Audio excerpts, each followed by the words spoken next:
La consolidation de nos finances publiques a-t-elle du plomb dans l'aile? On en parle avec vous, Marc Vigneault. Bonjour Marc. Bonjour David. Journaliste à l'Opinion. Bon, on est en pleine crise agricole et la question, franchement, de nos finances publiques, elle paraît hors sujet à l'instant T, pourtant elle ne l'est pas. Gabriel Attal va en parler sans doute dans son discours de politique générale. En tout cas, s'il n'en parle pas, ça sera un indice que ça va être extrêmement compliqué.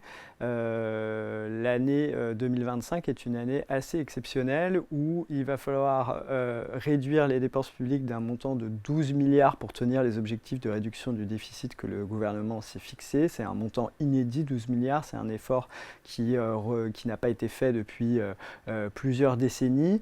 Et si le gouvernement ne tient pas sa cible de déficit, c'est assez gênant, hein. C'est Bercy lui-même qui dit que ce n'est pas négociable parce qu'il y a le regard des agences de notation, il y a l'augmentation de la charge d'intérêt de la dette et on pourrait se retrouver dans une période post-crise, un petit peu on est sorti de la crise énergétique, où on commence à en sortir, on est sorti de la crise Covid et où la dette pourrait continuer à dériver. En fait, pourquoi on veut réduire le déficit? Parce qu'on veut que la dette française qui atteint à peu près 111% du PIB, qui était à 97% ou 98% avant la crise, se stabilise, qu'elle arrête d'augmenter sans cesse, en fait, qu'on puisse au moins la stabiliser dans les périodes où ça va un petit peu mieux.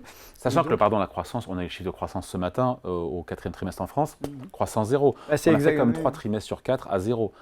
Oui, c'est ça. C'est bien pour ça que le gouvernement, en fait, ce que je raconte dans cet article, c'est que le gouvernement se rend bien compte qu'il ne tiendra pas dans les conditions actuelles sa réduction du déficit et donc ils alertent sur le fait qu'il va falloir qu'ils prennent des mesures et s'ils ne les prennent pas, c'est toute la trajectoire de réduction du déficit sur laquelle Emmanuel Macron s'est engagé auprès de ses partenaires européens, finalement un petit peu vis-à-vis des créanciers, des marchés financiers, etc., dans un contexte de remontée des taux, qui va dérailler et donc ça annonce des mesures un peu difficiles. Donc pour l'instant, on est dans la phase politique de sortie de la crise agricole où le gouvernement essaye de dire aux agriculteurs calmez-vous, on vous a compris, on va vous accompagner, etc., et on va prendre les mesures qu'il faut, mais en fait derrière, il y a un train de mesures compliquées qui s'annoncent pour l'ensemble des Français.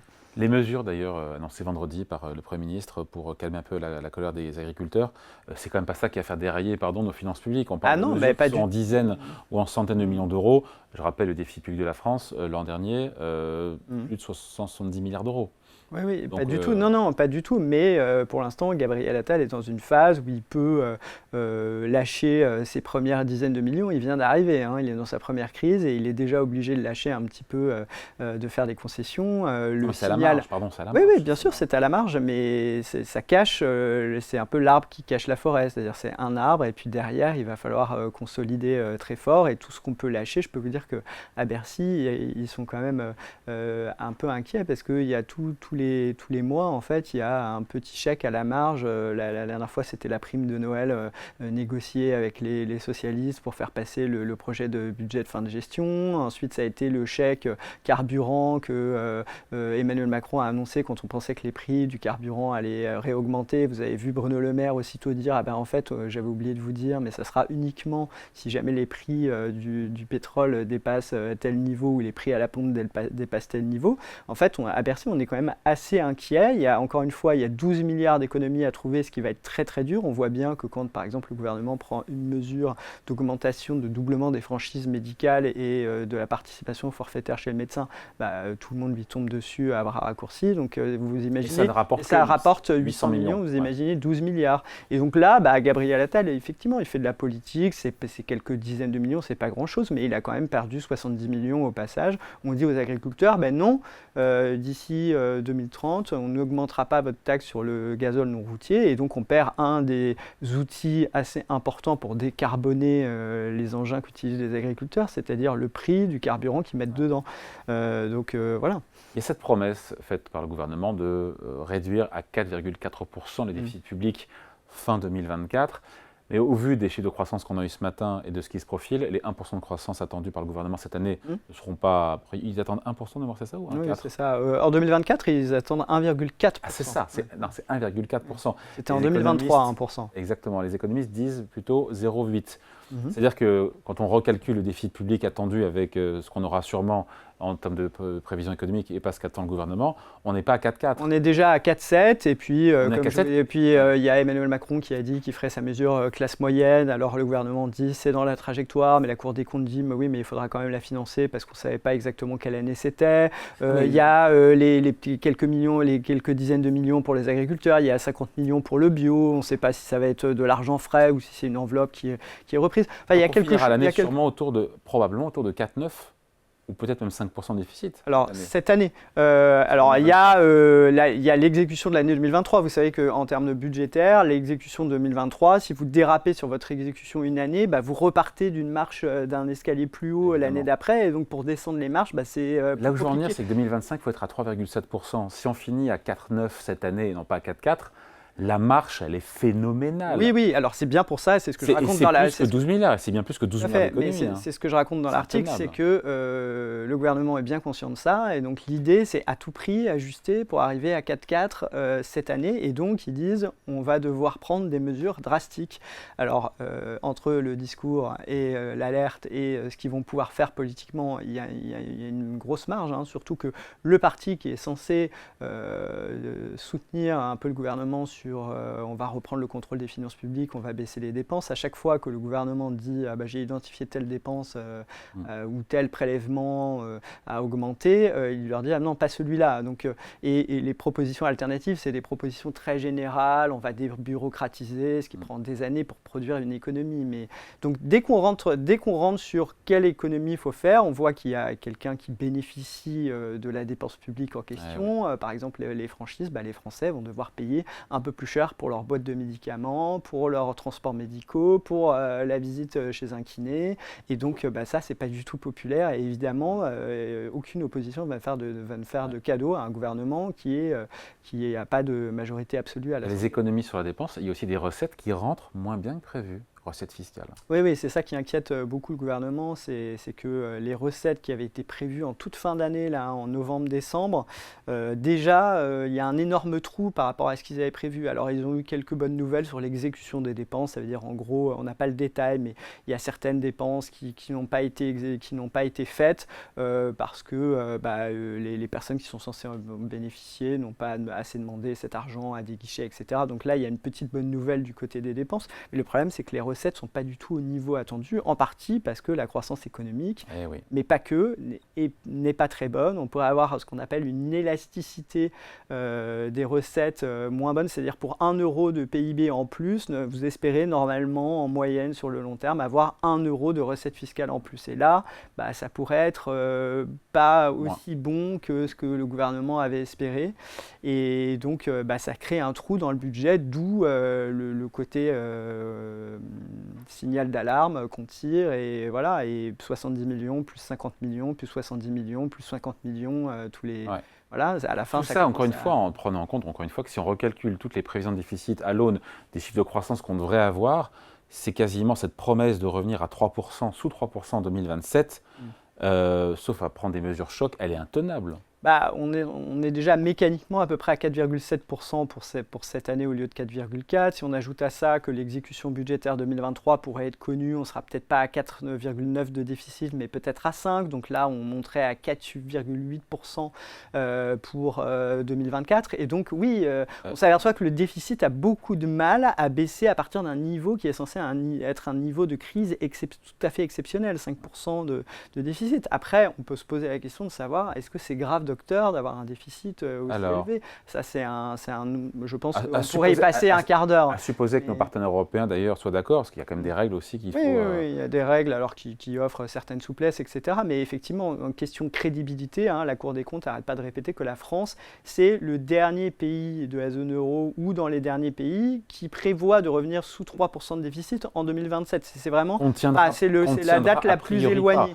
Et en plus, on ne tiendra pas. Alors, il y a peut-être d'autres pays qui ne seront pas exactement dans le timing prévu. Mais déjà, nous, on a un timing qui est déjà le plus lent de la zone euro ou parmi les plus lents. Hors France, je crois qu'en moyenne, tous les pays de la zone euro cette année sont sous 3%. Non, je ne crois pas. Parce que en moyenne. Il me semble qu'il y a... en moyenne. En moyenne, après, hors France. Parce qu'il y a l'Italie, il y a... Paris. Et donc, en moyenne hors France, peut-être. Sur 2024. Mais la moyenne, cache des disparités. Et donc... ce qui est dangereux, c'est qu'il y a tout un tas de pays qui, eux, ont passé un peu la crise et sont en train d'effacer les ressauts de dette qu'il y a eu pendant les différentes crises. Et donc, on assiste à une espèce de divergence entre deux groupes de pays dans la zone euro, les pays dont la dette continue d'augmenter et où... En fait, la France a un problème particulier, c'est qu'elle a un historique où elle n'arrive pas à stopper l'augmentation de sa dette quand ça va mieux. Et là, on est pile dans la période où on sort du... Sauf que ça va pas mieux, Marc, c'est intéressant. C'est effectivement... où ça va un peu... En tout cas, c'est pas la crise aiguë telle qu'on l'a connue pendant le Covid et pendant la crise énergétique. Vous avez vu, les prix de l'électricité quand même rebaissent sur les marchés. Mais faire on n'est plus dans une phase de crise aiguë. Faire 12 milliards d'euros d'économie quand on est en croissance quasiment zéro. Non, mais ce rythme-là d'ajustement, il est contesté par certains. Il y en a certains qui disent que c'est le bon rythme. Il y en a qui disent il ne faudrait pas faire que des dépenses, que des baisses de dépenses. Il faudrait augmenter les impôts. Pour qui on augmente les impôts? Est-ce qu'on les augmente sur les plus riches? Est-ce qu'on les augmente pour tout le monde? En même temps, tant que la France se finance tranquillement sur les marchés, on peut continuer. Oui, la France a la confiance des investisseurs, mais le jugement des agences de notation, quoi qu'on en dise, finalement, installe quand même un climat. Les taux d'intérêt... C'est vrai qu'à Bercy, ça tremble à chaque fois qu'il y a un Standard & Poor's, un Moody's ou un... Oui, il faut pas... Avant d'une... Oui, bien sûr, ils regardent ce que ça fait, puisque quand vous perdez des notes, vous perdez un peu votre crédibilité au fur et à mesure. Ça s'érode très, très lentement. Encore une fois, personne ne peut prédire à quel moment les marchés pourraient tout d'un coup réagir fortement. Il est possible qu'on en ait encore pour 10 ans, il est possible qu'on en ait pour 15 ans, il est possible qu'on en ait pour 3 ans. Regardez Liz Truss, qui est arrivée en Grande-Bretagne avec un programme très, très important de baisse d'impôts. Du jour au lendemain, on lui a dit non, là c'est pas possible, et elle a été balayée en quelques jours. Rappelez-vous de Silvio Berlusconi qui a été, je ne sais plus si c'était en 2011 ou 2012, balayé du jour au lendemain. Oui, mais ce n'est pas la France. Ce n'est pas la France, oui, l'Italie c'est quand même un gros morceau, et donc il faut faire attention, et on ne peut pas avoir sans cesse ce discours de dire quand les taux d'intérêt sont bas, c'est endettons-nous Folleville et c'est le moment d'investir, il faut s'endetter, et puis ça va un peu mieux, là ça serait pas le moment de freiner trop fort parce que sinon on va freiner la croissance, ce qui est une réalité, mais il y a un moment il faut trouver un juste milieu, et encore une fois, le rythme d'ajustement, il est bien inférieur à celui du reste des pays européens. On peut toujours, il y a des économistes qui brandissent l'exemple des États-Unis en disant regardez, les États-Unis ils ont une grosse croissance, ils ont un déficit budgétaire énorme, c'est vrai, mais sauf que bientôt leur premier budget, ils consacreront leur premier budget, ça sera payer la sécurité sociale, Medicaid, une forme de sécurité sociale.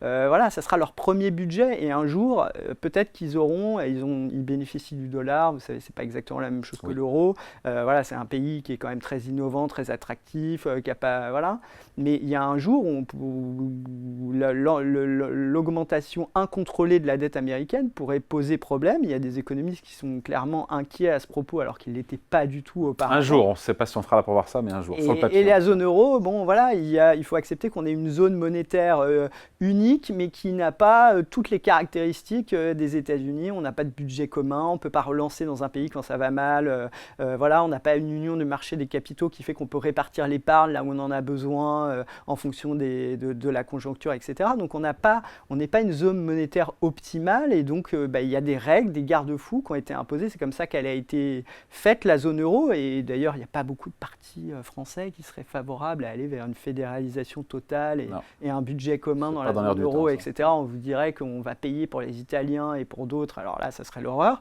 Et donc, en fait, on est un petit peu au milieu du gué, et donc c'est quand même une situation où c'est relativement dangereux. Et par ailleurs, qui peut dire qu'on ne peut pas améliorer la qualité des services publics avec le même euro dépensé? Ce qui est frappant, c'est de voir que à somme dépensée égale par rapport à notre pays, par rapport à notre richesse nationale, en fait, notre système n'est pas efficace. Donc il y a clairement de l'optimisation à trouver dans les dépenses publiques. Et 12 milliards, c'est à la fois beaucoup et c'est à la fois très peu. La France, par exemple, dans le domaine de la santé, prenons l'exemple des franchises médicales et des participations forfaitaires chez le médecin, on est le pays d'Europe où il y a le moins de reste à charge pour les ménages à la fin de l'année sur les dépenses de santé. Est-ce qu'on ne peut pas se dire les 10% les plus riches, les 20% les plus riches, oui, il faudrait